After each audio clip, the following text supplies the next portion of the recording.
Je vous salue tous dans le nom puissant de Jésus-Christ de Nazareth, vous qui êtes membres du temps des paroliers et vous qui nous suivez ici et ailleurs. Je prie que ce début de semaine soit une bénédiction pour vous, que le Seigneur restaure votre santé et que Dieu étende sa main gracieuse sur vos activités. Bienvenue à notre dévotion matinale. Aujourd'hui, notre thème sera « Taisez-vous ». 2 Rois, le chapitre 2, versets 1 à 4 sera notre référence. La Bible déclare ce qui suit. Lorsque l'Éternel fit monter Élie au ciel dans un tourbillon, Élie partait de Gilgal avec Élisée. Élie dit à Élisée, « Reste ici, je te prie, car l'Éternel m'envoie jusqu'à Béthel. » Élisée répondit, « L'Éternel est vivant et ton âme est vivante. Je ne te quitterai point. » Et il descendit à Béthel. Les fils des prophètes qui étaient à Béthel sortirent vers Élisée et lui dirent, « Sais-tu que l'Éternel enlève aujourd'hui ton maître au-dessus de ta tête ?» Et Élisée leur répondit, « Je le sais aussi, taisez-vous. » Amen.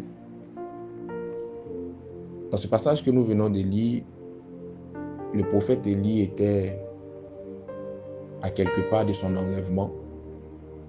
Et Élisée, qui était l'un de ses disciples, le suivait de très près parce que Élisée voulait recevoir la double portion de l'onction d'Élie. Élisée voulait recevoir d'Élie une ultime bénédiction avant que celui-ci ne monte au Père. Et les fils des prophètes ont essayé de détourner l'attention d'Élisée, de distraire Élisée. Et Élisée avait une seule réponse pour ces fils des prophètes qui voulaient le distraire, c'était « Taisez-vous ». Et comme je le disais tantôt, c'est le thème de notre dévotion de ce matin. Vous savez, dans la vie, il est généralement conseillé d'écouter les autres si tu veux réussir. Il est conseillé de le faire parce que écouter les autres t'évitera beaucoup de choses. C'est une vérité. Mais il faut savoir qui écouter et qui n'est pas écouté. C'est là que beaucoup parmi vous commettent des erreurs. Parce que tu écoutes tout le monde et tu appliques aveuglement tout ce que tout le monde te dit. Le comble, c'est que tu te laisses généralement influencer négativement par les conseils de tout le monde après les avoir appliqués aveuglement, sans même prendre la peine de discerner l'authenticité, la qualité de ces conseils. Tu oublies que, de même qu'écouter les autres peut te faire réussir, ainsi, écouter et appliquer aveuglement tout ce que tout le monde te dit peut te faire échouer.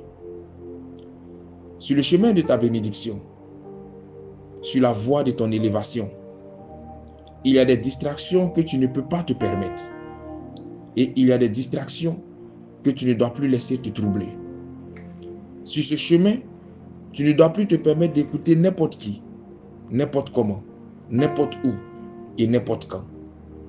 Ce chemin exige de toi une trop grande concentration pour que tu perdes ton temps à écouter ou considérer des choses qui ne te feront pas vraiment avancer. Des femmes ont perdu des foyers. Des femmes ont perdu des partenaires de destinée à force d'écouter les autres. Des hommes ont raté leur destinée en commettant la fatale erreur d'écouter tout le monde. Lorsque des événements du passé crient à toi, tu dois avoir une seule réponse. Taisez-vous. Lorsque des gens te rappellent tes défauts, plutôt que de te montrer tes qualités, tu dois avoir une seule réponse. Taisez-vous. Et lorsque le diable et les démons te rappellent ton péché, en voulant te faire perdre de vue la grâce de Dieu qui se manifeste ou qui est sur le point de se manifester en ta faveur pour cette semaine, pour cette année et pour les mois à venir, tu dois avoir une seule réponse. Taisez-vous. Reste concentré sur tes objectifs et demande à toutes ces voix de distraction et à toutes ces voix discordantes une seule chose. taisez-vous. Shalom chez toi.